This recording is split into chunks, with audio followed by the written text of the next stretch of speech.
Hello दोस्तों। आज की कहानी बेहद रोमांटिक है, इसलिए प्लीज़ पूरी सुनें। क्या सिर्फ पेट की भूख ही तन को जलाती है? क्या जवान खून को तन की प्यास नहीं होती? सच तो ये है कि तन की भूख जितनी मर्दों को जलाती है, उतनी ही हम औरतों को भी जलाती है।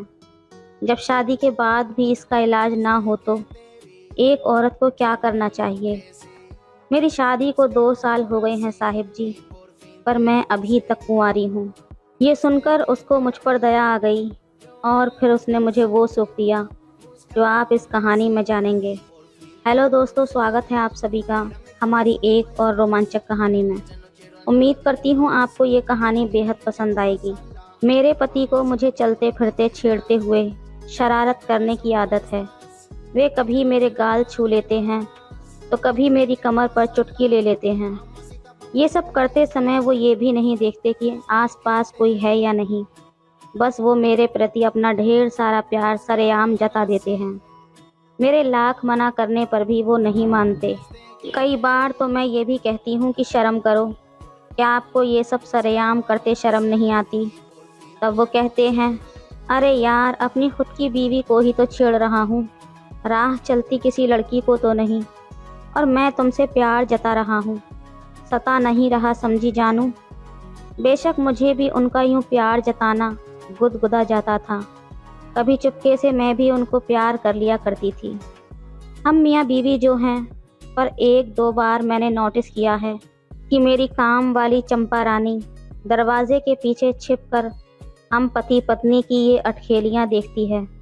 पहले तो मुझे लगा कि शायद ये मेरा भ्रम है, पर अब तो वो चंपा रानी बार बार ऐसी हरकतें करने लगी थी।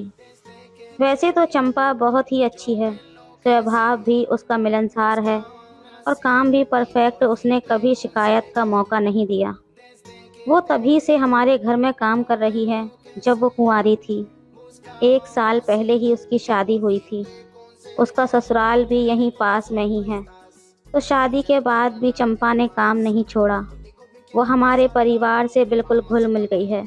दरअसल कुंवारी लड़कियों में तो ऐसी हरकतें देखने की चाहत होती है, पर चंपा तो अब शादीशुदा हो गई थी। उसका पति भी उसे शारीरिक सुख देता ही होगा, फिर वो मुझे और मेरे पति को इस कदर छुप छुप कर क्यों देखती रहती है? मैंने अपने पति अजय को इस बारे में बताया भी, और उन्होंने इस बात को मजाक में टाल दिया, पर मैं तो अब सतर्क हो गई थी। जब चंपा काम करने आती थी तब मैं अपने पति से हमेशा दूरी बनाने की कोशिश करती थी। साल भर यूं ही बीत गया। एक दिन बिना बताए चंपा काम पर नहीं आई।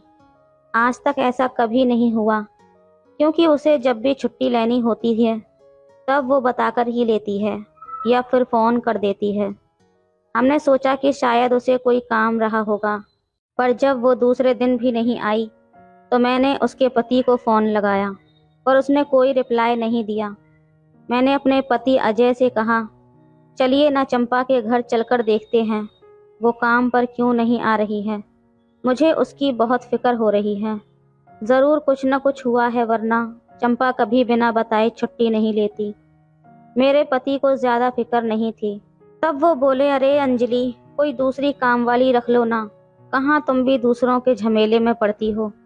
मुझे ऑफिस के लिए देर हो रही है, मैं अब चलता हूँ। पर मेरे मन को तो चैन नहीं था, तो इनके ऑफिस जाने के तुरंत बाद ही मैंने अपनी स्कूटी लेकर निकल गई। मुझे उसके घर का रास्ता मालूम था, क्योंकि एक बार बहुत ज़्यादा तेज़ बारिश हो रही थी। तब हम चंपा को उसके घर गाड़ी में छोड़ने के लिए गए थे। वो पास वाली बस्ती में ही रहती है, इसलिए मैं उसके घर भी पहुंच गई। मैंने स्कूटी गली के मोड़ पर किनारे पर पार्क कर दी और छोटी सी गली में होते हुए उसके घर पहुंच गई। मैंने देखा तो चंपा की सास आंगन में बैठी चावल बीन रही थी। तो मैंने उनसे पूछा, मौसी, चंपा कहाँ पर है? 2 दिन से काम पर भी नहीं आई है। ये सुनते ही मौसी भड़क गई और खड़ी होकर दहाड़ते हुए बोली, नाम मत लो उस उल्टा का, हमारी सारी इज्जत पर पानी फेर दिया उस करमजली ने। मैंने हकीकत जानने की कोशिश की तो वो चंपा को गालियां देते हुए मेरे मुंह पर दरवाज़ा बंद करके घर के अंदर चली गई। पड़ोस के घर में खड़ी एक लड़की चुपके से मुझे देख रही थी। मैं उसके पास गई तो वो भी दरवाज़ा बंद करने लगी, पर मैंने धक्का देकर उसका दरवाज़ा खोल दिया और उससे पूछा, अगर तुम्हें कुछ पता हो तो सिर्फ इतना बता दो कि चंपा कहाँ पर है। वो बोली, सरकारी अस्पताल में। बस इतना कहकर वो लड़की दरवाज़ा बंद करके चली गई। मैंने अपनी स्कूटी ली और सरकारी अस्पताल पहुंच गई। कितनी देर इधर उधर भटकते हुए मैंने मुश्किल से चंपा को ढूंढा। देखा तो वहां पर पुलिस भी थी। मुझे कुछ समझ में नहीं आ रहा था कि चंपा ने ऐसा क्या किया होगा।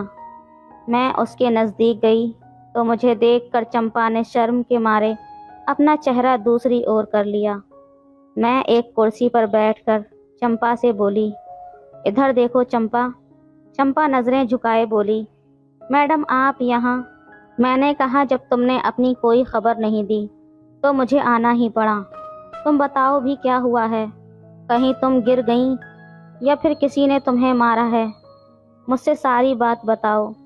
चंपा ने कहा, मैडम मैं आपको सब कुछ बताऊंगी, पहले थोड़ा ठीक हो जाऊं, फिर तुम्हारे घर आती हूँ। मेरा यहाँ कुछ बताना ठीक नहीं है। मेरी बात सुनकर आप ही इंसाफ करना कि मैं सही हूँ या गलत। मुझे लगा ज़रूर कोई गंभीर बात है, इसलिए मैंने कहा, ठीक है, मैं तुम्हारे ठीक होने का इंतज़ार करूँगी। ये ले 10,000 रुपये रख, और किसी भी चीज़ की ज़रूरत हो तो फ़ोन करके मुझे बता देना। और मैं अपने घर आ गई। सबसे पहले मैंने सोचा, जब तक चंपा ठीक होकर वापस नहीं आ जाती तब तक मुझे किसी दूसरी काम वाली का इंतज़ाम करना पड़ेगा। मैंने पूरी सोसाइटी में पूछ लिया। सविता नाम की एक काम वाली मिल गई। मैंने अपने पति को चंपा के बारे में बताया, पर हमदर्दी के बदले उनसे मुझे डांट ही खाने को मिली। यार, अब नई काम वाली मिल गई है ना, छोड़ो चंपा को। तुम्हें ये जानने की क्या ज़रूरत है कि उसकी लाइफ में क्या हुआ है? फिर भी मेरे मन में चंपा के प्रति अपनापन था। कई सालों से वो हमारी ज़िंदगी का हिस्सा रही है। अगर वो किसी मुसीबत में है तो हमारा फ़र्ज़ बनता है कि हम उसकी मदद करें। धीरे धीरे 2 महीने इसी तरह बीत गए। एक दिन अचानक चंपा का फ़ोन आया। बोली, मैडम आप घर पर हैं क्या? मैंने कहा, हाँ घर पर ही हूँ। वो बोली, मैं अभी आती हूँ। गैस चाय पर रखकर मैं चंपा की कहानी सुनने के लिए खुद को तैयार करने लगी कि तभी दरवाजे की घंटी बज उठी। वो चंपा ही थी। मैंने उससे पूछा, कैसी हो अब? वो बोली, मैडम तन के घाव तो ठीक हो गए हैं, लेकिन मन में जो जलन और पीड़ा है, मैं उसका इलाज कैसे करूं? मैंने पानी पिलाकर चंपा को शांत किया। मैंने भी अपनी चाय ख़त्म की और बोली, चल अब दोनों आराम से बात करते हैं। अब बता क्या हुआ तेरे साथ? तब चंपा बोली, मैडम सबसे पहले आप बताइए कि क्या सिर्फ पेट की भूख ही तन को जलाती है? क्या जवान खून को तन की प्यास नहीं लगती? तन की भूख जितनी मर्दों को जलाती है, उतनी ही हम औरतों को भी जलाती है। शादी के बाद भी जब इसका इलाज ना हो तो हम औरतों को क्या करना चाहिए? मैडम मेरी शादी को 2 साल हो गए हैं, पर मैं अभी तक कुंवारी हूँ। मेरा पति मनोज एक नामर्द इंसान है। आज तक उसने मुझे कभी छुआ तक नहीं। मेरे अंदर जो ज्वाला भड़क रही है, अगर यही सब किसी मर्द के साथ होता तो अपनी इस ज़रूरत को पूरी करने के लिए वो कहीं भी मुंह मारता कि नहीं। इस तन की आग से कौन बच पाया है? एक लड़की कितने सपने आंखों में लेकर शादी करती है, पति का प्यार पाने को तरसती है, पर मेरा नसीब ही ऐसा खोटा है कि मुझे एक पति तो मिला, पर वो एक औरत की जिस्मानी ज़रूरत भी पूरी नहीं कर सकता। मैंने कहा, चंपा तू इस बात पर अपने पति से तलाक ले सकती है और कोई दूसरी शादी कर सकती है। मेरी बात सुनकर चंपा बोली, मैडम जी, हमारे समाज में एक बार लड़की जिस घर में ब्याह कर चली जाती है, वहीं से उसकी अर्थी उठती है। तलाकशुदा लड़की का तो पूरा समाज बहिष्कार करता है। मैडम जी, इसी नामर्द के साथ मुझे ज़िंदगी बिताते हुए तिल तिल मरना होगा। मेरे जेठ जेठानी का कमरा हमारे कमरे के पास ही है। आधी रात तक उन दोनों के कमरे से आ रही प्यार की मद भरी आवाज़ें मेरे कानों में ऐसे चुभती हैं जैसे धधकता लावा किसी ने मेरे कानों में उड़ेल दिया हो। उनके कमरे से आ रही सिसकियां मेरे अंदर के ज्वाला भड़का देती हैं। मैं बेकाबू सी अपने पति से लिपटकर उसको जोश में लाने की कोशिश करती हूँ, पर उस ठंडे समंदर में उफान उठता ही नहीं है। आपको शायद पता होगा कि साहब जी जब आपको छेड़ते और शरारत करते थे, तब मैं चुपके चुपके से आपको देखती थी। आपको देखकर मेरा भी मन करता कि कोई मुझे भी प्यार करे। एक दिन मेरे ताऊ ससुर का लड़का हमारे घर पर आया था, एकदम बांका नौजवान। उसके गठीले बदन ने मेरे अंदर खलबली मचाकर रख दी थी। उसकी नज़र मेरे ऊपर पड़ते ही मैंने अपने होठों पर जबान फेरी और उसे अपनी तरफ आकर्षित कर दिया। फिर तो वो बार बार हमारे घर आने जाने लगा। हम दोनों एक दूसरे को जी जान से चाहने लगे। एक दिन मेरी चाची सास की लड़की की सगाई थी, तो घर के सारे लोग सगाई में जा रहे थे, पर मैंने पेट दर्द का बहाना बनाकर घर पर ही रुक गई। फिर जैसे ही सब लोग चले गए, मैंने अपने ताऊ ससुर के लड़के सौरभ को अपने घर बुला लिया और उस दिन मैंने अपने कुंवारेपन को सौरभ को सौंप दिया। मैं जानती हूँ कि ये मैंने गलत किया और शादीशुदा होकर एक गैर मर्द के साथ रिश्ता बनाया, पर इन झूठी परंपराओं के नाम पर अपने एहसासों का यूं गला घोंटना मुझे मंजूर नहीं था। इस पूरे कांड में गलती सिर्फ मेरे पति मनोज की थी, जिसने जानबूझकर मेरी जिंदगी को बर्बाद करके रख दिया था। इसलिए अपनी इच्छा को पूरा करने के लिए जो रास्ता मुझे सही लगा वो मैंने अपना लिया। उस दिन मैंने और सौरभ ने जी भरकर एक दूसरे पर प्यार लुटाया। उसके बाद जब भी मौका मिलता, सौरभ मेरे शारीरिक ज़रूरत पूरी कर देता। मैडम जी, मैंने सिर्फ अपनी इच्छा को पूरा करने के लिए सौरभ से रिश्ता नहीं बनाया था, बल्कि हम दोनों एक दूसरे को दिलो जान से प्यार करने लगे थे।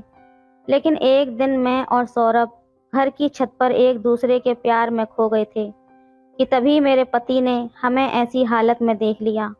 वो पास में रखी लाठी उठाकर मुझे पीटने लगा, पर मैं दिल जली अधूरी प्यासी थी, इसलिए उसके हाथ से लाठी छीनकर मैं उस पर ऐसे टूट पड़ी कि उसकी सारी हड्डियों का चूरमा बना दिया। अब आप ही बताइए कि मैंने क्या गलत किया। सारा किस्सा सुनने के बाद मुझे चंपा किसी भी पहलू से गलत नहीं लगी, बस उसने हालात को उलझा दिया था। मैंने चंपा को समझाने की कोशिश की, तुम और मनोज आमने सामने बैठकर इस मामले का हल निकाल लो। चंपा ने कहा, मैडम अब जो भी अंजाम हो, पर मैं उस इंसान के साथ एक दिन भी नहीं बिता सकती। कुछ भी करके मैं उससे छुटकारा पाना चाहती हूँ और सौरभ के साथ अपनी ज़िंदगी बिताना चाहती हूँ। परिवार और समाज के डर से मुझे अपनी ज़िंदगी अब और बर्बाद नहीं करनी, बल्कि खुशी से जीनी है। चंपा की आंखों में प्यार की खुमारी और हिम्मत को देखकर मैंने चंपा की जगह खुद को रखकर देखा तो किसी भी पहलू से चंपा मुझे गलत नहीं लगी। मैंने उससे कहा, देखो तुम गलत बिल्कुल नहीं हो। प्यार और जंग में सब कुछ जायज़ है। शादी टूटने में हर बार औरत ही जिम्मेदार नहीं होती, बल्कि इस तरह थोपा गया रिश्ता टूट जाए तो ही सही है। चंपा मेरे गले लगते हुए बोली, मेरी भावनाओं को समझने के लिए बहुत बहुत धन्यवाद मैडम जी। अब मुझ में हिम्मत आ गई है। मैडम, जब तक ये मामला सुलझ न जाए तब तक शायद काम पर मैं ना आ सकूंगी, पर वादा करती हूँ कि सब कुछ ठीक होते ही मैं वापस काम पर लौट आऊंगी। ये कहकर चंपा चली गई। इस बात को 4 से 5 महीने हो गए थे। मैं तो चंपा को शायद भूलने भी लगी थी कि एक दिन अखबार में पढ़ा कि एक शरीफ पति के हाथों से चंपा नाम की एक बदचलन औरत का कत्ल हो गया। मैंने तस्वीरें ध्यान से देखी और मन ही मन बोली कि ये तो मेरी वाली चंपा है। मैं तुरंत उस अखबार के दफ्तर गई और संपादक को सारी सच्चाई बताकर कहा, कल के अखबार में अब वही छपेगा जो अब मैं कहने जा रही हूँ। दूसरे दिन उस अखबार में ये खबर छपी थी कि कल वाले मर्डर केस में एक सनसनीखेज खुलासा, एक नामर्द पति के हाथों चंपा नाम की मासूम और शादी के नाम पर छली गई औरत की हत्या। ये पढ़कर अब मुझे संतोष मिला था। मैं सोचने लगी, पाखंडी समाज में न जाने ऐसी कितनी चंपा दूसरे की गलती के चलते बलि चढ़ जाती होंगी। सहना सिर्फ औरतों को ही क्यों पड़ता है। इतने में ही पतिदेव ने चुटकी बजाते हुए मेरे ख्यालों की डोर तोड़ते हुए कहा, हेलो डार्लिंग, एक कप चाय मिलेगी क्या? मैं मुस्कुराते हुए अपने पति के गले लग गई। दोस्तों, अब आप ही बताएं, चंपा के साथ जो कुछ हुआ क्या वो सही था? अपनी राय कमेंट में ज़रूर दें। वीडियो अच्छी लगे तो लाइक करें, शेयर करें, सब्सक्राइब करें। धन्यवाद। थोड़ी देर तक तो मैं उसकी हरकत का इंतजार करता रहा, लेकिन ऐसा लग रहा था जैसे वह गहरी नींद में सो रही है। फिर मुझ में और भी ज्यादा हिम्मत आ गई। उसने अपने ऊपर चादर ली हुई थी, पर मैं चादर के ऊपर से ही हाथ लगा रहा था। 15 मिनट तक मैं ऐसे ही चादर के ऊपर से हाथ लगाता रहा, लेकिन उसने कोई इशारा नहीं किया। कमरे में एक तो बहुत अंधेरा था और बाहर से तेज बारिश की आवाज का शोर था। अब मुझ में और हिम्मत आ गई थी और मैं थोड़ा सा और आगे खसक गया। अब उसके और मेरे दरमियान का फासला बहुत कम हो गया था, मगर जैसे ही मैंने अपना हाथ उसकी चादर के अंदर किया तो उसने फौरन मेरा हाथ पकड़ लिया और फिर ऐसी जगह रखा कि मैं खुद को रोक नहीं पाया। 12वीं का एग्जाम देने के बाद मैं फ्री था और अभी सिर्फ आराम और घूमने फिरने के अलावा मैं और कुछ नहीं सोचना चाहता था। लेकिन मुझे फ्री देखकर घर वालों को सब काम मुझसे ही कराना याद आते थे। कभी सब्जी ला दो तो कभी दूध खत्म हो गया है, मगर मैंने जो जो सोचा हुआ था वैसा कुछ भी नहीं हो रहा था। इस खाली वक्त में मैं कुछ मजे करना चाहता था और ये सारा वक्त गुजारना बहुत ज्यादा मुश्किल लग रहा था। दोस्तों के साथ घूमने का प्रोग्राम बनाया, लेकिन सबकी किसी ना किसी मजबूरी की वजह से वो भी ना हो सका। लेकिन मम्मी ने मुझे कहा अपनी चाची की तरफ चले जाओ, मुझे कुछ चीज भी भिजवानी थी और वैसे भी तुम्हारी चाची इतनी बार तुम्हें आने का कह चुकी है, लेकिन तुम हो कि जाते ही नहीं हो। मेरी चाची लखनऊ में रहती थी और मुझे वहां जाना कभी भी इतना पसंद नहीं था, इसलिए पिछले 3-4 साल से मैं उनकी तरफ गया ही नहीं था। वैसे तो मैं इनकार कर देता, लेकिन फिर मैंने सोचा कि घर पर रहने से तो अच्छा है कि चाची के घर ही चला जाऊं, वहां थोड़ा मेरा वक्त भी गुजर जाएगा, वरना घर पड़े पड़े मेरी सारी छुट्टियां बेकार हो जाएंगी। 2 दिन के बाद मैं चाची के घर के लिए रवाना हो गया। चाची का घर लखनऊ के एक छोटे से इलाके में था। चाची मुझे देखकर बहुत खुश हो गई। मेरी चाची के 2 बच्चे थे, लड़की बड़ी थी और लड़का छोटा था। दोनों ही स्कूल गए थे और चाचा भी घर पर नहीं थे। चाची ने बताया कि तुम्हारे चाचा का दूसरे शहर में तबादला हो गया, इसलिए वह सिर्फ हफ्ते में एक ही दिन आते हैं। खाने पीने से फ्री होकर मैं वक्त गुजारने के लिए छत पर चला गया। छत पर काफी खुला सहन और एक तरफ 2 कमरे थे, जिसमें से एक स्टोर रूम बनाया हुआ था और दूसरे कमरे की हालत से लगता था कि इसको कभी कभार सोने के लिए इस्तेमाल किया जाता है। उस कमरे में एक छोटा सा पलंग बिछा हुआ था और उस पलंग के दोनों तरफ बिस्तर लगे हुए थे। सहन के एक तरफ एक छोटा सा वॉशरूम था, जिसकी हालत से लगता था कि वह बहुत ही कम इस्तेमाल में आता है। मैं छत की दीवारों से ताक झांक करके मोहल्ले का जायजा लिया, लेकिन कोई इंटरेस्टिंग चीज नजर नहीं आई। मैं नीचे आकर चाची के साथ बातों में बिजी हो गया। थोड़ी देर बाद बाहर का दरवाजा खुला और स्कूल यूनिफॉर्म में एक गोरी खूबसूरत लड़की घर में दाखिल हुई। उसके आने के अंदाजे से मुझे मालूम हो गया कि ये चाची की बेटी ही है। अगर कहीं और देखा होता तो शायद ना पहचान सकता, क्योंकि वह बिल्कुल बदल चुकी थी। रंगत दूध जैसी सफेद थी, बेदाग चेहरा, लंबे घने बाल जिनको उसने चोटी की सूरत में बांधा हुआ था। धूप की वजह से उसका सफेद रंग में सुर्खी आ रही थी। उसने आकर मुझे प्रणाम किया, जिसका मैं अच्छे अंदाज में जवाब दिया, लेकिन उसने कोई खास रिस्पॉन्स नहीं दिखाया और अंदर कमरे की तरफ चली गई। कपड़े बदलने और खाना खाने के बाद वह अपनी पढ़ाई में बिजी हो गई। मैं उससे पढ़ाई की बातें करने लगा। वह मेरी बातों का बेरुखी से जवाब दे रही थी, उसके अलावा और कोई बात नहीं कर रही थी। मेरे पूछने पर उसने बताया कि वह 9वीं क्लास में पढ़ रही है और आजकल उसके स्कूल में टेस्ट चल रहे हैं। मैं चाची और उनके बेटे से बातें में लग गया, लेकिन मेरा जहन बार बार उसकी तरफ ही जा रहा था। वह मुझे जितना इग्नोर कर रही थी, मैं उतना ही उसके पास जाने के लिए बहाने तलाश कर रहा था। मेरे जहन में उसके बारे में कोई गलत सोच नहीं थी, लेकिन फिर भी मैं उसकी तरफ देख रहा था और चाहता था कि वह मुझसे बातें करे, लेकिन वह अपनी पढ़ाई में मगन थी और ऐसे शो कर रही थी जैसे मैं वहां मौजूद ही नहीं हूँ। रात को सब लोग छत पर सोते थे, मेरे लिए भी। चाची ने एक साइड पर चरपाई पर बिस्तर बिछा दिया। वह चाची के करीब वाली चरपाई पर सो रही थी। सब सो चुके थे, लेकिन मैं उसी के बारे में सोच रहा था। घर से तो मैं सिर्फ 2 दिन ही चाची के घर रहने का सोच कर आया था, लेकिन अब मेरा उसकी वजह से जाने का दिल नहीं कर रहा था। सब लोग सो चुके थे और मैं लेटा हुआ दूर से उसको देख रहा था, जो कि रात के अंधेरे में मुझे नजर तो आ नहीं रही थी, लेकिन फिर भी उसकी तरफ देखकर मुझे सुकून मिल रहा था। न जाने रात के कौन से पहर मुझे नींद आई। सुबह चाची के जगाने पर आंख खुली तो सबसे पहले मैं उसको ही देखने लगा, लेकिन तब तक वह शायद स्कूल जा चुकी थी।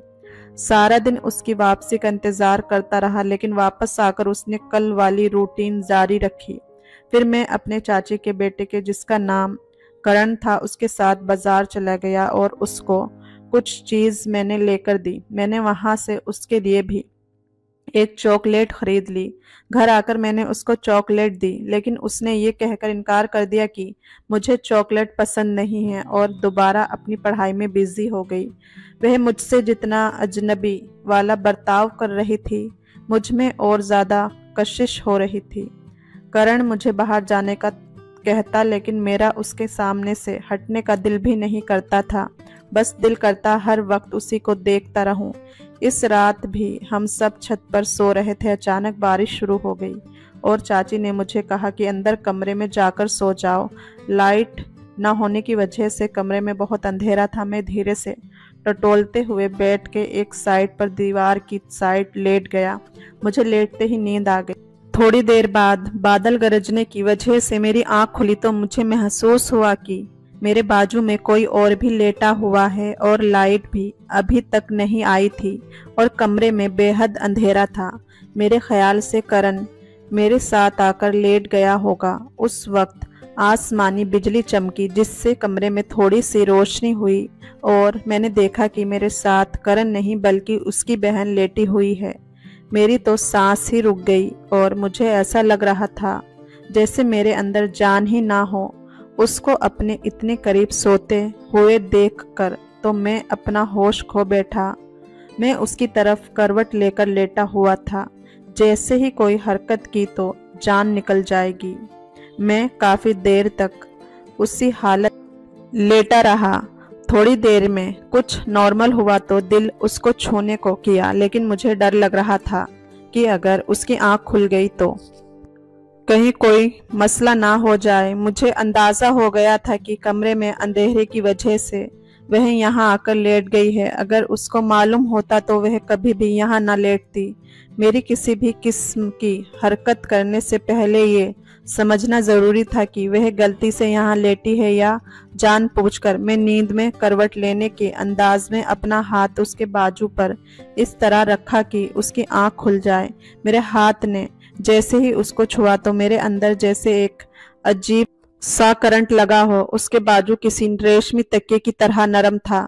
मेरे प्लान के मुताबिक मेरा हाथ लगने से उसकी आंख खुल गई तो फौरन उसने मेरे हाथ पीछे किया और उठकर बैठ गई और अंधेरे में ही गौर से मेरी तरफ देखने लगी, जैसे यह अंदाजा लगाने की कोशिश कर रही हो कि उसके साथ कौन सो रहा है। मैं ऐसे शो कर रहा था जैसे गहरी नींद में हूं और मुझे आसपास दुनिया की कोई खबर नहीं है। मेरे हल्के हल्के खराटे से उसको मालूम हो गया कि वह करण के बजाय मेरे साथ सो रही है। उसने जल्दी से अपनी चादर उठाई और पलंग की दूसरी साइड पर जाकर लेट गई। मैंने ठंडी सांस भरी और अपने आप को कोसने लगा कि उसको जगाने की क्या जरूरत थी। ऐसे में कम से कम वो मेरे पास तो लेटी हुई थी। अब पता नहीं ऐसा मौका दोबारा मिलेगा या नहीं। अगले दिन उसने पहले जैसे ही बर्ताव रखा। ऐसा कुछ नहीं लग रहा था कि रात की बात पर कुछ रिएक्ट कर रही हो। आज तो वह थोड़ा परेशान लग रही थी और पहले से भी ज़्यादा पढ़ाई में बिजी थी। मैंने थोड़ी हिम्मत करके उससे परेशानी की वजह पूछी तो उसके बजाय चाची ने बताया कि कल इसका मैथ का पेपर है और ये मैथ में काफ़ी कमज़ोर है। मैंने कहा कि चाची आप फिक्र ना करें, मैं तैयारी करा देता हूँ। ये सुनकर उसको कुछ तसल्ली हुई। मैं देर रात तक उसके साथ बैठकर मैथ की तैयारी कराई। इस दौरान काफ़ी बार मेरा हाथ उसके हाथ को छुआ तो जैसे करंट सा लग गया था। उसके बाद वह मेरे साथ कुछ हद तक फ्रैंक हो गई थी। अब अगले दिन पेपर देकर आई तो काफ़ी खुश लग रही थी। मेरे पूछने पर उसने बताया कि पेपर बहुत अच्छा गया है और आज मेरे पेपर भी ख़त्म हो गए हैं। फिर उसने मुझसे हाथ मिलाकर मेरा शुक्रिया अदा किया और कहा, आपकी वजह से मेरा पेपर अच्छा गया है। उसका नाजुक हाथ अपने हाथ में लेकर मैं तो अपने आप से ही बेगाना हो गया था। उसके बाद तो मैंने उसका बिल्कुल ही अलग रूप देखा। वह मुझसे बहुत ही फ्री हो गई थी और अगले 2 दिन हम लोगों ने खूब गपशप की। इस रात को सोते ही फिर से बारिश हो गई और चाची ने आज भी मुझे अंदर जाकर सोने को कहा था। मैं कमरे में बेड की दूसरी साइड पर आकर सो गया जहां करण सोया हुआ था। थोड़ी देर के बाद मेरी आंख खुली। कमरे में अंधेरा था। उस वक्त बिजली चमकी और उस चंद सेकंड की रोशनी में मुझे लगा कि मेरे साथ करण के बजाय वही सो रही है। मैं तो जैसे शॉक्ड हो गया। थोड़ी देर ऐसे ही लेटे रहने के बाद मैंने सोचा उस दिन की तरह इसको फिर जगा दूं, वरना लाइट आने पर या सुबह उठने पर चाची ने देख लिया तो पता नहीं क्या समझेंगी। मैं अपना हाथ उसके बाजू पर इस तरह मारा जैसे कि नींद में लग गया हो। वह उठी और बैठकर गौर से मेरी तरफ देखने लगी और फिर दोबारा वहीं पर लेट गई। मगर मैं अभी भी लेटा रहा और सोने की एक्टिंग जारी रखी। मैं दीवार वाली तरफ था और वह पलंग की तरफ। हमारे दरमियान फासला बहुत ही कम था, मगर अब मुझे समझ नहीं आ रहा था कि क्या करूं। मैंने सोचा कि उठकर दूसरी तरफ सो जाऊं, लेकिन फिर वही लेटा रहा।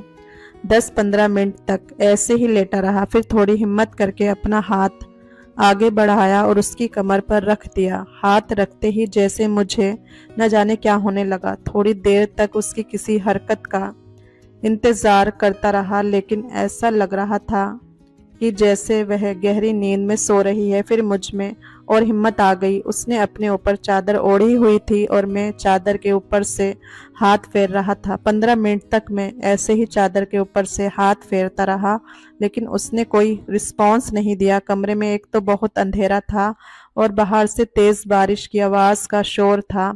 अब मुझ में और हिम्मत आ गई और मैं थोड़ा और आगे को सड़क का। अब उसके और मेरे दरमियान का फासला बहुत कम हो गया था, मगर जैसे ही मैंने अपना हाथ उसके चादर के अंदर किया तो उसने फौरन से मेरा हाथ पकड़ लिया। मेरी तो जैसे जान ही निकल गई, मगर मैंने कोई हरकत नहीं की और मैं यूं ही लेटा रहा। मगर अभी तक उसने मेरा हाथ पकड़ा हुआ था।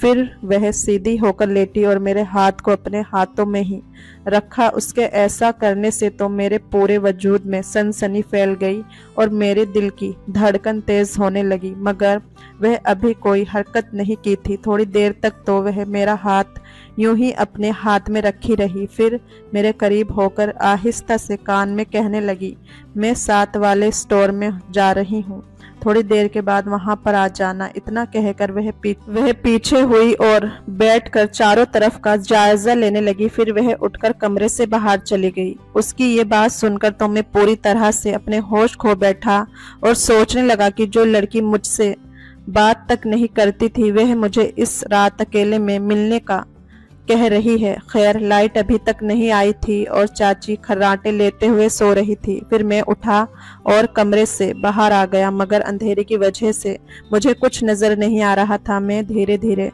चेक करते हुए स्टोर रूम की तरफ जाने लगा। अभी मैं स्टोर रूम के अंदर गया ही था कि उसने मुझे पकड़कर अपने साथ लगा लिया। वह दरवाजे पर ही खड़ी मेरा बेसब्री से इंतजार कर रही थी। फिर वह अपने प्यार का इजहार की। 23 दिनों में हमें एक दूसरे से प्यार हो गया था, लेकिन जब मैं अपने घर के लिए जाने लगा तो उसकी आंखों में आंसू थे। मैंने उसके करीब आकर कहा कि ये मत समझना कि मैंने तुम्हारे साथ सिर्फ टाइम पास किया है, मुझे तुमसे मोहब्बत हो गई है और घर पहुंचकर मैं मम्मी को रिश्ते के लिए तुम्हारे घर भेजूंगा। इतना सुनकर उसने अपनी नज़र शर्म से नीचे झुका ली। मैंने उसके आंसुओं को साफ किया और घर के लिए निकल गया। घर पहुंचकर अपनी मम्मी पापा को रिश्ते के लिए भेज दिया।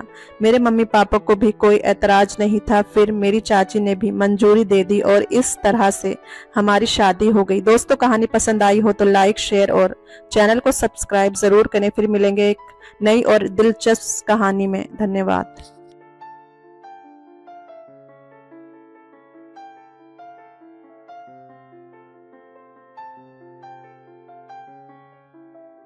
मैं एक लड़के को ट्यूशन पढ़ा रही थी जो 10वीं में 2 बार फेल हो चुका था। वह 15 साल का नहीं बल्कि 17 साल का था। ट्यूशन के समय वह हमेशा मेरी तरफ ही देखता रहता था। एक दिन वह सीधा मेरे कमरे में आ गया और कहने लगा, मैडम, मैं आपको जितने भी पैसे चाहिए उतने दे दूंगा, लेकिन आप मुझे मेरे दिल की तसल्ली तक खुश कर दो। मैं प्रेम को छोटा समझकर उस पर हंस पड़ी। तब उसने बेड पर ही एक्स्ट्रा क्लास के खत्म होने तक पूरे जोश में मेरा नाम नेहा है, मैं घर पर ही ट्यूशन चलाती थी और 10वीं तक के लड़के लड़कियां मेरे पास पढ़ने आते थे। ट्यूशन से मैं महीने के 7,000 रुपए कमा रही थी, लेकिन वह भी कहीं ना कहीं घर में खर्च हो जाते थे। हजारों रुपयों में भी मैं अपना घर ठीक से चला नहीं पाती थी, लेकिन जो था मेरे लिए वह ठीक ही चल रहा था। एक दिन मेरी ट्यूशन में एक 60 साल का व्यक्ति अपने 15 साल के पोते को लेकर आया। वह व्यक्ति बड़ी महंगी गाड़ी में मेरे घर आया था और उसकी जीवन शैली भी बिल्कुल अमीर लोगों की तरह थी। उस व्यक्ति की ये शान देखकर मेरी आंखें चमक गई। मैंने उनसे उनका परिचय पूछा तो वह बोले, मैं दीनदयाल हूँ और मैं अपने पोते को आपके पास ट्यूशन के लिए लाया हूँ। मुझे ये सवाल उठ रहा था कि वह व्यक्ति इतना अमीर होते हुए भी अपने पोते को घर की ट्यूशन में क्यों लाया, जबकि शहर में बड़े बड़े कोचिंग सेंटर थे। मैंने उनसे वही अपने सवाल का जवाब मांगा। इस पर उन्होंने कहा, मैडम, अगर आप मेरे पोते को 15 साल का समझ रही हैं तो सुनिए, वह 15 साल का नहीं बल्कि 17 साल का है। उसका 10वीं पास करने का उम्र तो कब का निकल चुका है। पिछले 2 साल से वह बार बार 10वीं में फेल हो रहा है। शहर के बड़े बड़े कोचिंग में उसे पढ़ाया गया, लेकिन कुछ फायदा नहीं हुआ। एक छात्र से आपका नाम सुना था। कभी कभी जो बड़े लोग नहीं कर सकते वह एक साधारण व्यक्ति कर देता है। अब मैं आपके पास बहुत उम्मीद लेकर आया हूँ। मुझे यकीन है कि आपके यहाँ पढ़ने से मेरा पोता इस बार जरूर 10वीं पास करेगा। दीनदयाल की बातों में मुझे सच्चाई नजर आई और मैं उनके पोते का एडमिशन कर लिया। उस दिन से ही वह मेरे पास पढ़ने आया था। मैं बाकी छात्रों से महीने के 2,000 लिया करती थी, लेकिन दीनदयाल से मैंने उनके पोते की ट्यूशन फीस 3,000 बताई। इस दिन से उन्होंने उसे मेरे पास ट्यूशन के लिए छोड़ दिया। उनके लिए तो 3,000 मामूली बात थी, क्योंकि बाकी माता पिता की तरह उन्होंने पैसे देने में कोई झंझट नहीं की थी। पहले ही दिन उन्होंने मुझे पूरे महीने की फीस दे दी थी। पहले दिन जब मैं अमन को पढ़ाना शुरू किया तो वह पढ़ाई में बहुत कमजोर दिखा। उसका ध्यान पढ़ाई छोड़कर कहीं और था। 2 दिन तक यही चलता रहा। तीसरे दिन दीनदयाल अपने पोते की पढ़ाई के बारे में पूछने ट्यूशन में आए। मैंने उनसे कहा, आपका पोता पढ़ाई में बहुत कमजोर है, मुझे उस पर अतिरिक्त मेहनत करनी पड़ेगी और इसके लिए फीस भी ज्यादा लगेगी। 3,000 में मैं काम नहीं चलेगा। आपके पोते पर ज्यादा ध्यान देना पड़ेगा। किसी के लिए आपको महीने के 10,000 देने होंगे। दीनदयाल ने कहा, 10,000 की जगह मैं तुम्हें 20,000 दूंगा, लेकिन इस साल मेरा पोता 10वीं पास होना चाहिए। अब मैं अतिरिक्त पैसे ले रही थी, इसलिए मैंने अतिरिक्त क्लास के लिए भी हाँ कर दी। दोपहर 2 बजे से 3 बजे तक बाकी सारे छात्र ट्यूशन खत्म करके अपने अपने घर चले जाते थे, लेकिन अमन 3 बजे के बाद भी शाम के 5 बजे तक अकेला ट्यूशन में रुकता था। एक दिन जब सारे छात्र चले गए, तो मैं थोड़ा आराम करने के लिए किचन में पानी पीने चली गई। जब किचन में से बाहर आई तो मैंने देखा कि अमन मोबाइल चला रहा था। जैसे ही मैंने उसके हाथ से मोबाइल देखा, मैंने उससे मोबाइल ले लिया। उसके पास जो मोबाइल था वह साधारण नहीं था, बल्कि बहुत महंगा फोन था। 17 साल की लड़के के हाथ पर 1.5 लाख का फोन देखकर मेरी आंखें चमक गईं। अमन बहुत ही जिद्दी था, ये मुझे उस दिन समझ में आया जब मैं उसके हाथ से मोबाइल वापस लिया। मोबाइल वापस देने के लिए जिद करने लगा। इस खींचातानी में मेरी ओढ़नी नीचे गिर गई और अमन की नजर अचानक गलत जगह पर टिकी। उसकी नजर को समझते ही मैंने उसे उसका मोबाइल वापस दिया और तुरंत अपनी ओढ़नी संभाली। मैं अमन को छोटा समझती थी, लेकिन उसमें बच्चों जैसा कोई अंश नजर नहीं आया। मैंने उसे उसका मोबाइल दे दिया और उसके बाद उसे कुछ नहीं कहा। मैंने उससे कहा, ट्यूशन खत्म हो गई है, अब घर जाओ। तब वह मेरे पास आकर बैठ गया और बोला, टीचर मुझसे गलती हो गई। बोलते बोलते उसने मेरा हाथ अपने हाथ में ले लिया। उसका स्पर्श मुझे किसी बड़े व्यक्ति की तरह महसूस हुआ। वह मेरे पास बैठा था। तभी मेरा पति घर आया। मेरे पति ने हमारी ओर ज्यादा ध्यान नहीं दिया, क्योंकि वह अमन को एक छोटा लड़का समझता था। जब अरमान घर आया तो मैंने उसका उतरा हुआ चेहरा देखा। मैंने अमन से कहा, मुझे तुमसे कोई नाराजगी नहीं है, अब तुम घर जाओ, ट्यूशन का समय खत्म हो गया है। अमन ने मेरा हाथ छोड़ा और मैं अपने कमरे में चली गई। मैं अरमान से पूछा, अरमान क्या हुआ, तुम्हारा चेहरा इतना उतरा हुआ क्यों है? इस पर वह बोला, इस महीने मेरी तनख्वाह कम आई है, कई हफ्ते इस महीने कट गई हैं। उसके उतरे चेहरे को देखकर मैंने उनसे अपनी अलमारी में 10,000 निकाल के दिए। मैंने उससे बताया कि मैं अपने ट्यूशन क्लास से अच्छी कमाई कर रही हूँ। पैसे देते ही अरमान ने मुझे गले से लगा लिया। जब उसने मुझे गले लगाया तो मेरी नज़र कमरे के दरवाजे पर गई, जहाँ मुझे अमन दिखा। वह हमारे कमरे में झांक रहा था। उसे देखते ही मैंने कहा, अमन तुम यहाँ? तब वह अरमान के सामने हिचकिचाता हुआ बोलने लगा। अमन ने कहा, टीचर मुझे मैथ का एक सवाल समझ में नहीं आ रहा था, इसलिए मैं रुक गया था। तब अरमान फ्रेश होने के लिए बाथरूम में चला गया। मैं अमन को लेकर बाहर हॉल में आई। घर में ट्यूशन लेना बहुत मुश्किल होता है, क्योंकि बच्चों की नज़रों में क्या आ जाए ये कहा नहीं जा सकता। हॉल में आते ही अमन ने कहा, गणित में कल समझ लूंगा, और फिर वह घर चला गया। अगले दिन अमन एक्स्ट्रा क्लास के लिए 3 से 5 तक रुका। उसे मैं थोड़ा अभ्यास देकर अपने कमरे में चली गई। आज शाम मैंने तय किया था कि मैं अपने लिए एक जोड़ी झुमके खरीदूंगी। पिछले कई दिनों से मैं इसके लिए पैसे जमा कर रही थी। जब मैं कमरे में जाकर अलमारी देखी तो वहां केवल 5,000 थे। मैं कल 30,000 जमा किए थे, जिनसे 10,000 में अरमान को दे दिए थे। बाकी 15,000 कहाँ गए? मुझे कुछ समझ नहीं आया। आखिरकार मेरी आंखों में आंसू आ गए। तभी अचानक अमन वहां आ गया। उसने मेरे आंसू पोंछे और मुझसे पूछा कि क्या हुआ। मेरी समस्या सुनकर अमन अपने बैग से 20,000 लाया और मेरे हाथ में रख दिए। मैं भावुक होकर उसे गले लगा लिया। हालांकि मैं भावनाओं में बहकर उसे गले लगाया था, लेकिन अमन ने मुझे कुछ अलग तरीके से पकड़ा था। उसका स्पर्श गलत जगह हो रहा था। जब अचानक मुझे उसका ऐसा स्पर्श महसूस हुआ तो मुझे एहसास हुआ कि अमन अब छोटा नहीं रहा। मैं तुरंत उसे अपने से दूर कर दिया। जब मैं उसकी नज़र देखी तो मैं हैरान हो गई। मैं उससे पैसे वापस ले लिए और उसे बाहर हॉल में भेज दिया। उस दिन के बाद से अमन मुझे और ज्यादा चिपकने लगा। वह मुझसे हंसकर और खेलकर बात करने लगा था। ऐसे ही दिन बीतते गए। कुछ दिन बाद जब मुझे फिर से पैसों की जरूरत पड़ी, अमन की नजर फिर से फिसल गई। वह मुझे ऐसी जगह घूर रहा था कि मुझे अपने दुपट्टे का भी ध्यान नहीं रहा। मेरी नजर अमन पर थी। वह पुरुष जो स्त्री के नखरे उठाता है और उसे खुश रखता है, उसी के साथ समय बिताने की स्त्री की इच्छा होती है। पिछले कुछ दिनों से मैंने अपने पति को खुद से दूर रखा था, क्योंकि वह मेरी जरूरत है पूरी नहीं कर पा रहा था, इसलिए उसे मेरे साथ समय बिताने का भी हक नहीं था। जब मैं अपना दुपट्टा ठीक करना शुरू किया तो अमन ने मुझे अपना एटीएम कार्ड दे दिया। उसका इरादा यही था कि मैं अपना दुपट्टा ठीक ना करूं। मेरी सुंदरता देखकर वह मेरी मदद कर रहा था, ये मुझे समझ में आ गया था। धीरे धीरे मैंने उसे अपने प्रेम के जाल में फंसाना शुरू कर दिया। अब उसका ध्यान पढ़ाई से हटकर मुझ पर ज्यादा था।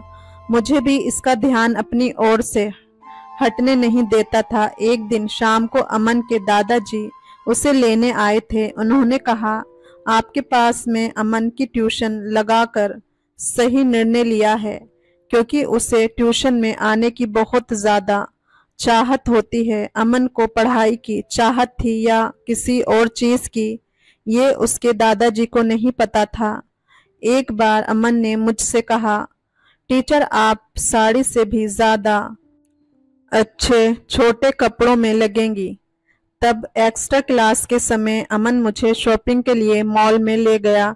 उसने मुझे बहुत महंगे कपड़े खरीद कर दिए। मैंने उससे कहा, तुम इतना पैसा खर्च कर रहे हो, अगर तुम्हारे दादाजी को पता चलेगा तो इस पर। अमन ने कहा, अगर दादाजी को पता चला कि मैं कितना पैसा खर्च कर रहा हूँ तो भी वह मुझे कुछ नहीं कहेंगे, क्योंकि मेरे खर्च के लिए वह खुद पैसे मेरे अकाउंट में डालते हैं।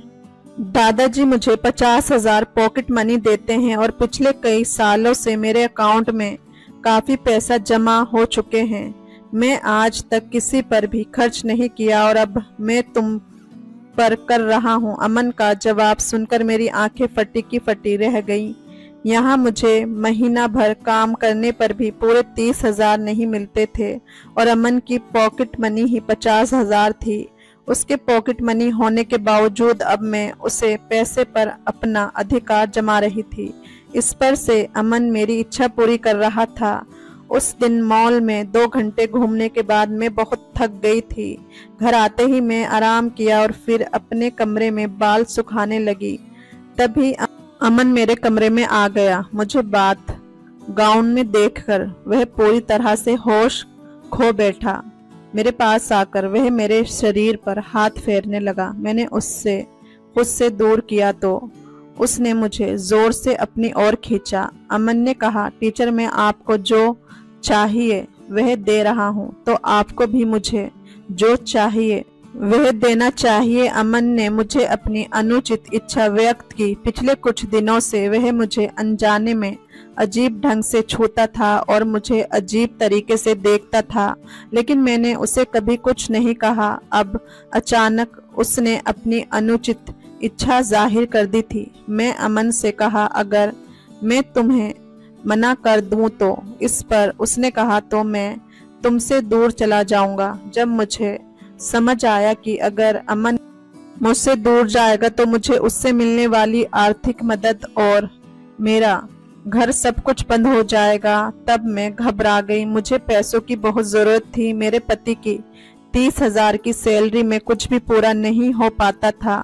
हमारे 14 साल के बेटे को भी हमने पढ़ाई के लिए उसकी मामी के पास छोड़ रखा था और उसकी पढ़ाई के पैसे भी हमें बीच बीच में भेजने पड़ते थे।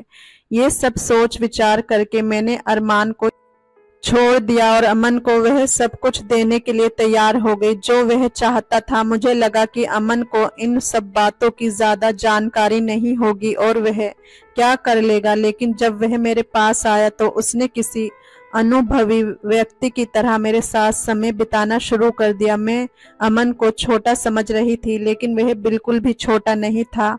अब वह हर रोज एक्स्ट्रा क्लास के समय मेरे साथ समय बिताने लगा था।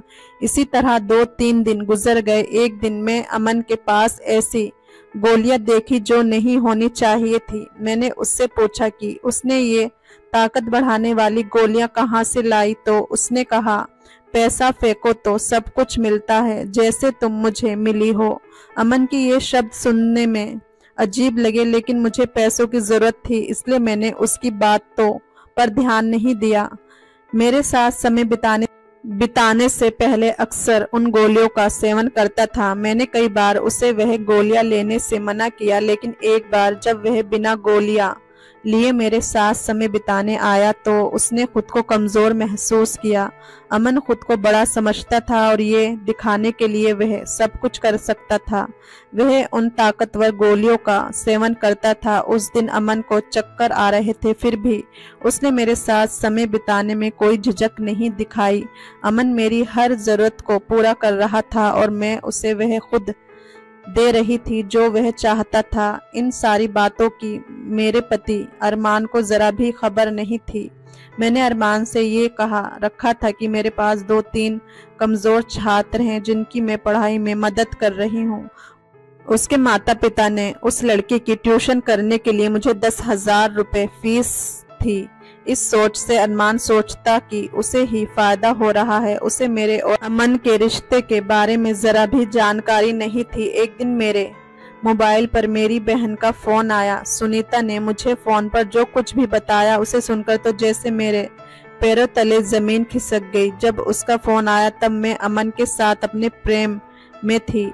अमन को चक्कर आ रहे थे और वह मेरी बिस्तर पर पड़ा हुआ था। मेरी बहन की बात सुनते ही मैं अमन को खुद से अलग किया। सुनीता ने कहा, नेहा अपने बेटे को अभी के अभी यहाँ से ले जाओ। तुम्हारी स्थिति को ध्यान में रखकर मैं उसे पढ़ा रही थी, लेकिन उसने ऐसा काम किया है जिससे मेरी इज्जत पर दाग लग गया है। सिद्ध जहाँ ट्यूशन पढ़ने जाता था वहाँ उसने अपनी ट्यूशन टीचर पर बुरी नजर डाली थी, इसलिए मेरी बहन मुझे घर छोड़ने जा रही थी। मेरे बेटे की हरकत सुनकर मुझे समझ नहीं आ रहा था कि मैं उसे किस मुंह से बोलूं, क्योंकि मैं खुद एक टीचर होने के बावजूद कुछ पैसों के लिए एक 17 साल के लड़के की अनुचित मांगे पूरी कर रही थी। उस दिन मुझे समझ आया कि अगर मैं समय रहते अमन को ये सारी बातों के लिए मना कर दिया होता और उसे बिना वजह अपने प्रेम के जाल में ना फंसाया होता तो आज मेरे बेटे ने ऐसा कुछ नहीं किया होता। सिद्ध ने जो किया वह मेरी ही गलतियों का परिणाम था। मुझे मेरी गलती का एहसास करने के लिए ही शायद ये सब कुछ हुआ। उस दिन मैं अमन द्वारा दिए गए सारे गिफ्ट और पैसे वापस कर दिए और उसे मेरी ट्यूशन में आने से सख्त मना कर दिया। अमन द्वारा ली जा रही दवाओं का बुरा असर दिखने लगा था, इसलिए उसने सबसे बाहर निकलने का फैसला किया था। उसको यह एहसास हो गया था कि उसने बहुत कम उम्र में एक बड़ी गलती की थी। उस दिन के बाद से उसने पढ़ाई पर ध्यान देना शुरू कर दिया। मैं ट्यूशन पढ़ाना बंद कर दिया था क्योंकि पिछले महीने में मैंने जो कुछ भी किया था उसका मुझे बहुत पछतावा था। मैं उस बारे में अपने पति से कुछ नहीं कहा सकती थी और ना ही मैं अपने 14 साल के बेटे से नजरें मिला सकती थी। सिद्ध ने जो किया था वह गलत था, लेकिन मैं उसे किस मुंह से डांटूं ये मुझे समझ नहीं आ रहा था। उस दिन से मैंने ठान लिया कि जो मेरे पास है उसी में खुश रहूंगी। पैसा सब कुछ नहीं होता, पैसे से बढ़कर होते हैं संस्कार। मैं अपने बेटे और विद्यार्थी को संस्कार देना भूल गई थी। पैसे कमाने की धुन में मैंने अपने संस्कारों को खो दिया था। भगवान ने मेरे बेटे से गलती करवाकर मुझे मेरी गलती का एहसास करवाया। उस दिन से मैं अपने सिद्ध को अच्छे संस्कार देने लगी। तो दोस्तों, कहानी कैसी लगी कमेंट करके जरूर बताएं। दोस्तों, कहानी अच्छी लगी हो तो लाइक सब्सक्राइब कर देना। धन्यवाद दोस्तों।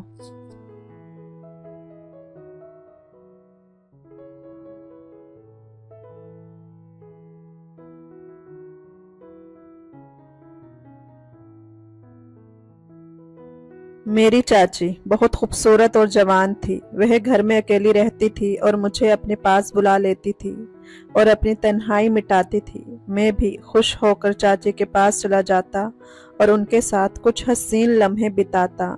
एक दिन चाची ने मुझे अपने घर बुलाया। मैं भी खुशी खुशी चाची के घर चला गया। मैं जैसे ही चाची के घर पहुंचा तो चाची बाथरूम से नहाकर बाहर आ रही थी। जैसे ही मैंने चाची को देखा तो मेरे होश उड़ गए। चाची ने मुझे अपना वो दिखाकर, मेरी चाची बहुत ज्यादा खूबसूरत थी। वह लगती ही नहीं थी कि वह एक शादीशुदा औरत है। उस वक्त मैं अपने चाचा के घर रहने आया था क्योंकि मम्मी पापा दोनों बाहर देश जा रहे थे। जब चाचा पापा से मिलने आए थे तो उन्होंने पापा से जाते हुए कहा कि अर्जुन को हमारे घर छोड़ जाएं। पापा ने उन्हें काफी मना किया। अर्जुन बड़ा हो गया है, वो अपना ख्याल रख सकता है। लेकिन वे नहीं माने। उन्होंने पापा को राजी कर लिया और मेरी ख्वाहिश पूरी हो गई। मेरे पास हमारे पुराने घर की चाबी थी जो खाली पड़ा हुआ था। चाची की शादी को मेरे चाचा से 10 साल पहले हुई थी। मैं उस वक्त 10 साल का था, मगर उस वक्त चाची को देखकर मुझे बहुत अच्छा लगता था, क्योंकि वह सिर्फ खूबसूरत ही नहीं थी बल्कि हल्के लहजे वाली और भरपूर जिस्म की मालिक थी। चाचा चाची की जोड़ी मिसाल समझी जाती थी, पर अभी तक दोनों औलाद से दूर थे। वो दोनों अपनी किस्मत समझकर सब्र कर रहे थे। चाची और चाचा में बहुत ज्यादा प्यार था और मेरा अंदाजा था कि चाचा ने उनके साथ कई रातें गुजारी हैं। शादी के बाद चाची का बदन बहुत दिलकश हो गया था। खूबसूरत तो वह पहले से ही थी, मगर अब जिस्म का हर हिस्सा अपनी तरफ खींच रहा था। उस वक्त जब चाची घर की सफाई कर रही थी और मैं टीवी देख रहा था, तब चाची ने मुझसे पूछा, अर्जुन बेटा आज कॉलेज नहीं जाना क्या? मैंने दिल ही दिल में चाची के बेटा बुलाने पर बुरा मनाते हुए कहा कि नहीं चाची, सेमेस्टर खत्म हो गया है ना, इसलिए 1.5 महीने की छुट्टी है। चाची ने सर हिलाया और टेबल पर कपड़ा मारने लगी, पर चाची का वह सब देखकर समझ नहीं आ रहा था कि क्या करूं और क्या ना करूं। मुझे चाची के घर आए हुए 5 दिन गुजर चुके थे। रात को खाने की टेबल पर चाचा ने चाची से कहा कि उन्हें 25 दिन के लिए हिमाचल जाना है। अगर उन्हें ज्यादा दिनों के लिए बाहर जाना होता तो वह चाची को भी साथ ले जाते थे, मगर इस बार मैं चाची के घर पर था तो उन्होंने अकेले जाना ही मुनासिब समझा। मैं चाची का रूटीन और उनकी आदतों की अच्छी तरह से अभ्यास किया था। मैंने देखा कि वह चाय का इस्तेमाल ज़्यादा करती हैं और वह चाय में दूध बहुत डालती हैं और मुझे डब्बे का दूध पीने की आदत थी। अगले दिन हम दोस्त आपस में मिलकर एक दूसरे के साथ मजाक कर रहे थे और मैं जो कुछ बकवास कर रहा था वह बहुत गंदा था। मेरी बातें सुनकर चाची बहुत हैरान हो गई। फिर उन्होंने अपनी तेज आवाज में बोलकर अपनी मौजूदगी का एहसास दिलाने की कोशिश की कि म्यूजिक की वजह से मुझे साफ सुनाई नहीं दे रहा था। मेरी गंदी बातें काफी देर तक सुनती रही और फिर उठकर अपने कमरे में चली गई। शाम को मैं दोस्तों के साथ बाहर जाने लगा तो चाची को बताने के लिए उनके कमरे की तरफ गया। मुझे उस वक्त खास कुछ याद नहीं था। फिर मैं वापस लेट गया। थोड़ी देर बाद मैंने कहा मुझे चाय पीनी है। चाची ने मुस्कुराकर कहा क्यों नहीं मेरे बच्चे, बस 5 मिनट में फ्रेश होकर आती हूँ, फिर चाय बना देती हूँ। वे उठकर बाथरूम की तरफ चली गई और मैं गैलरी में आकर बैठ गया और सामने फूलों को देखने लगा। फूल मुझे पसंद आ गया। मैंने उसे करीब जाकर देखा और फिर उसे तोड़ लिया। चाची मुझे आवाज दे रही थी। मैंने जवाब दिया मैं बाहर हूँ, तो वह हाथ में ट्रे लेकर बाहर आई जिसमें 2 कप चाय थी। उन्होंने 1 कप मुझे दिए और दूसरा खुद उठाकर टेबल पर रख दिया। मैंने वह फूल जो हाथ में पकड़ा हुआ था चाची की तरफ बढ़ा दिया। चाची भी मुस्कुराकर फूल मेरे हाथ से ले लिया और कहा शुक्रिया मेरे बच्चे, मेरे सारे अरमान पर पानी पड़ गया था। मैंने चाची की तरफ देखा और कहा चाची आप बोर नहीं होती सारा दिन घर में रहकर? मैं तो बोर हो गया हूँ, हम कहीं बाहर घूमने चलते हैं। चाची ने कहा नहीं अर्जुन, मैं तो तुम्हारे चाचा के साथ हर जगह जाती हूँ, लेकिन मैं उनके बगैर कहीं नहीं जाती। मैं खामोश होकर चाय पीने लगा। रात के खाने के बाद मैंने एक मूवी लगाई और बैठकर देखने लगा। चाची भी मेरे पास आकर बैठ गई और मूवी देखने लगी।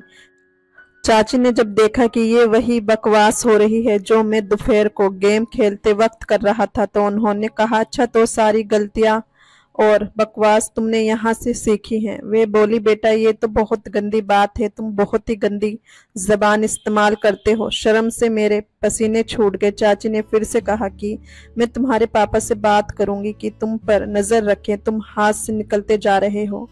मैं नजर उठाकर देखा और चाची से कहा गलती हो गई चाची, मुझे माफ कर दो। मैं क्या करूं, सभी लड़के इसी तरह की मूवी देखते हैं। मेरी बात सुनकर चाची हंसने लगी और बोली कि डरो मत, मैं तो किसी से कुछ नहीं कहूंगी। मुझे पता है कि तुम लड़के किस तरह की बातें करते हो। अच्छा ठीक है, कोई और मूवी लगाओ, ये क्या लगाया हुआ है। तब जाकर मेरी सांस में सांस आई और मैं चाची से पूछा कि चाची कौन सी मूवी लगाऊं। उन्होंने कहा कि कोई भी हिंदी मूवी लगाओ। मैंने हिंदी मूवी लगा दी। चाची मूवी देख रही थी और मैं चोरी चोरी चाची को देख रहा था। चाची ने अपनी एक टांग उठाकर दूसरी टांग पर रखी और सोफे की टेक और बाजू से लगाकर आराम से बैठ गई। फिर मैं भी अपनी एक टांग उठाकर अपनी दूसरी टांग पर रखी। मुझे भी लगा कि चाची ने मेरी ही इस हरकत को नोट किया है और उनके चेहरे पर हल्की सी मुस्कुराहट आ गई। मैं भी चाची की तरफ दूसरे कोने पर बैठा हुआ था। फिर चाची ने मुस्कुराते हुए पोजीशन चेंज किया और मैं भी उनको देखा और सही होकर बैठने में ही बेहतर समझा। चाची हंसने लगी और बोली, अर्जुन तुम मेरी नकल उतार रहे हो। मैं उनकी तरफ देखकर सर हिलाया तो उन्होंने थोड़ा सा गुस्सा करते हुए कहा, तुम मुझे क्यों तंग कर रहे हो? मैं मुस्कुरा कर कहा, आपको तंग करना मुझे अच्छा लगता है। वह बोली, क्यों? मैंने फौरन कहा, कितने दिन हो गए हैं ना किसी की डांट खाई है ना किसी से मार खाई है और आप भी तो बहुत बोरिंग हो। मेरी बात सुनकर उनके माथे पर बल पड़े थे। उन्होंने कहा, अर्जुन क्या मैं वाकई में बोर हूँ? मैंने कहा, पता नहीं अकेला रहकर मेरा क्या होगा। चाची ने मुस्कुराते हुए कहा, तुम्हें मार खानी है। वह मुझे कोई मासूम सा बच्चा समझ रही थी और ये बात मेरे फायदे की थी। शायद इसी तरह की फिजूल बातें करते करते चाची मुझसे काफी नजदीक हो गई। रात के 10 बजे उनके मोबाइल पर चाचा का फोन आया तो वह उठकर अपने कमरे में चली गई। मैं भी थोड़ी देर मूवी देखी और टीवी बंद कर दिया और अपने कमरे की तरफ जाने लगा। तभी मुझे चाची के कमरे से आवाज आई, यार बहुत मिस कर रही हूँ आपको। नहीं पता कैसे गुजरेंगे ये दिन, पता नहीं दूसरी तरफ से क्या कहा गया, मगर जो बात चाची ने कही थी वह मेरे लिए किसी सरप्राइज से कम नहीं थी।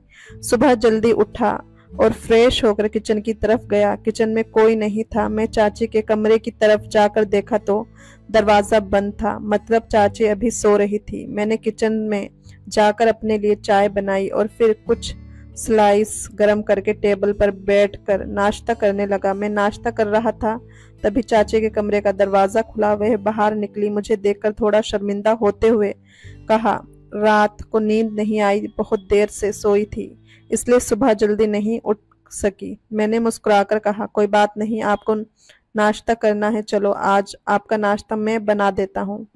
वह बोली, तुम और नाश्ता? वाह क्या बात है।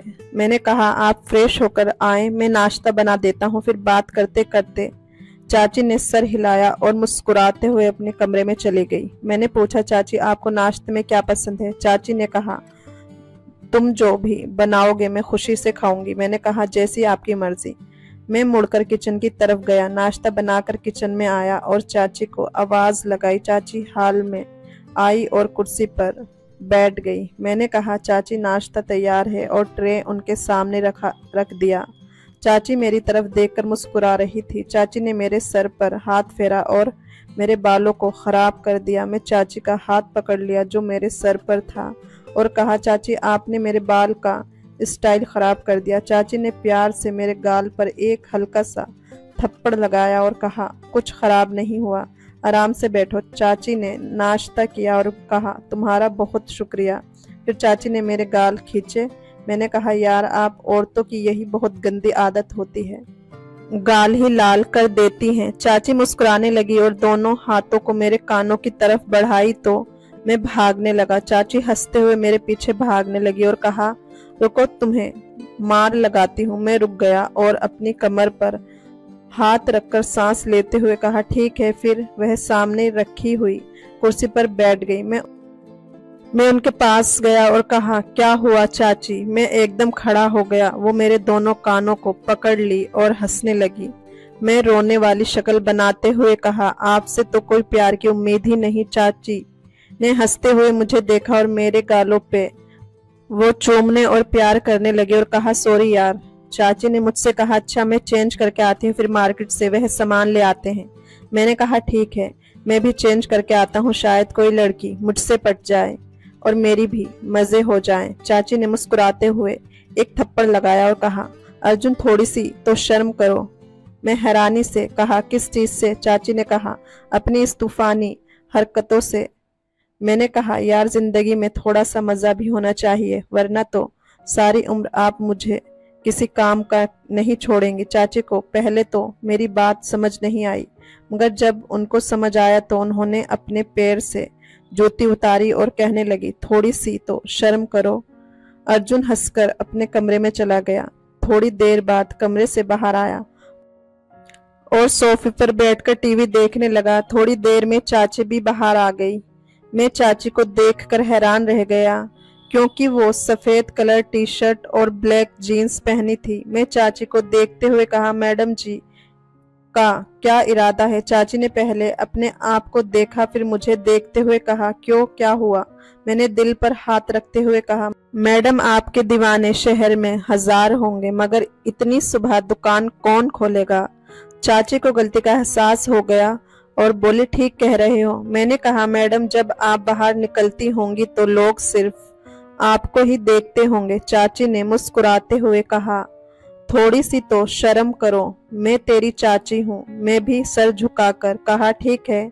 चाची तो वह हंसने लगी और मेरे पास बैठते हुए कहा, बाज नहीं आओगे फ्लर्ट करने से? मैंने उनकी तरफ देखते हुए कहा, कौन बदकिस्मत आपसे फ्लर्ट करना चाहता है? चाची ने मुस्कुराते हुए कहा, माफ कर यार। थोड़ी देर की खामोशी के बाद वो मेरे करीब आई और बोली, सच में तेरी कोई गर्लफ्रेंड नहीं है? मैंने उनकी तरफ देखा और कहा, कोई आप जैसी मिली नहीं, वरना उसको अपनी लाइफ पार्टनर बना लेता, चाहे कुछ भी करना पड़ता। चाची ने मुस्कुराते हुए कहा, मैं अच्छी लगती हूँ आपको? तो मैं भी फिर किसी आशिक की तरह सर झुकाकर हल्का सा कहा, बहुत ज्यादा। चाची ने कहा, तू बाज नहीं आएगा? फिर चाची ने कहा, अर्जुन दूध ले आओ, खत्म हो गया है। मैंने सर हिलाया और मार्केट की तरफ चला गया। वापस आकर दूध के बर्तन को फ्रिज में रखा और चाची को बताने उनके कमरे में गया, पर सामने का मंजर पागल कर देने के लिए काफी था। चाची नहाकर निकली थी और इस वक्त मुझ पर कहर बरसा रही थी और मेरी हालत ऐसी हो गई थी जैसे टांगों में जान ही नहीं रही। मैं जाने ही वाला था, चाची ने आवाज देकर पूछा, दूध ले आए हो? तो मेरी हलक से तो जैसे आवाज ही नहीं निकल रही थी। चाची आहिस्ता आहिस्ता कदमों से चलती हुई मेरी तरफ आई और मेरे चेहरे के नीचे हाथ रख कर कहा, क्या हुआ अर्जुन? मैंने चेहरा उठाया और उनकी आंखों में देखते हुए कहा, कुछ नहीं। चाची ने मेरी आंखों में देखा और कहा, अर्जुन सच बताओ, मेरा इस तरह तुम्हारे सामने आ जाना अच्छा है क्या? मैंने कहा, अगर आपको लग रहा है कि मैं आपकी तरफ अट्रैक्ट हो रहा हूं तो आप गलत हैं। चाची, आपका जिस्म आपकी मोहब्बत के इजहार का जरिया है, लेकिन यही सब कुछ ठीक नहीं है। चाची ने एक गहरी सांस ली और मुझे इस तरह देखा जैसे मैं दीवाना हूँ। मैंने दोबारा सर उठाया और कहा, मैं ये भी नहीं चाहता कि आप थोड़ी देर के लिए मुझे अपनाएं और फिर जिंदगी भर के लिए मुझे अपने दीदार से महरूम कर दें। चाची के लिए बहुत नाजुक निर्णय था। फिर वह एक तरफ बेड पर बैठ गए और कहा, मेरे पास आओ और यहाँ बैठो। मैं आराम से चलता हुआ उनके पास गया और बैठ गया। उन्होंने मेरा हाथ पकड़कर अपने दूसरे हाथ पर रखा और कहा, अर्जुन जो मिल जाए उस पर शुक्र करना चाहिए। चाची के जहन में क्या चल रहा था और मैं उस वक्त वहां से जाना ही ठीक समझा। थोड़ी देर बाद जब मैं आया तो चाची कमरे के अंदर रो रही थी। उनकी सिसकियों की आवाज बाहर तक आ रही थी। मैं दरवाजे के पास गया और कहा कि आप ठीक हैं? अंदर से कोई जवाब नहीं आया, बस सिसकने की आवाज बंद हो गई। मैं फिर पूछा, चाची बात क्या है, आप क्यों रो रही हैं? अंदर से आवाज आई, मैं थोड़ी देर के लिए अकेला रहना चाहती हूँ, प्लीज अपने रूम में चले जाओ। मैंने कहा, ठीक है, आप ठीक तो है ना? चाची ने कहा, हाँ मैं ठीक हूँ। मुझे कुछ समझ नहीं आ रहा था कि आगे क्या करना है। मैं जल्दी से वापस आ गया। फिर कुछ देर बाद चाची फ्रेश होकर बाहर आई और मुझसे माफी मांगने लगी। उसके बाद से मैं चाची का ख्याल रखना शुरू कर दिया, क्योंकि वह बहुत ज्यादा तन्हाई का शिकार हो गई थी और मुझसे प्यार करने लगी थी। मैंने फोन करके चाचा को वापस बुला लिया। चाची जवान और खूबसूरत औरत थी, इसलिए अपनी तन्हाई को मिटाने के लिए बहुत ज्यादा तरस गई थी। शुक्र है कि हम दोनों में इस तरह का कोई भी ताल्लुक नहीं हुआ। कुछ दिन मैंने चाची के घर गुजार दिए और फिर मेरे मम्मी पापा घर वापस आ गए और मैं अपने घर वापस चला गया। मेरा सभी लोगों से यही कहना है कि हमेशा घर में किसी के सहारे अपनी बहन या बीवी को अकेले छोड़कर ना जाएं, क्योंकि शैतान कभी भी इंसान को बहका सकता है और शैतान के बहकावे में आकर ये गलती इंसान कर बैठता है। दोस्तों, कहानी पसंद आई हो तो लाइक, शेयर और चैनल को सब्सक्राइब ज़रूर करें। फिर मिलेंगे एक नई और दिलचस्प कहानी में। धन्यवाद।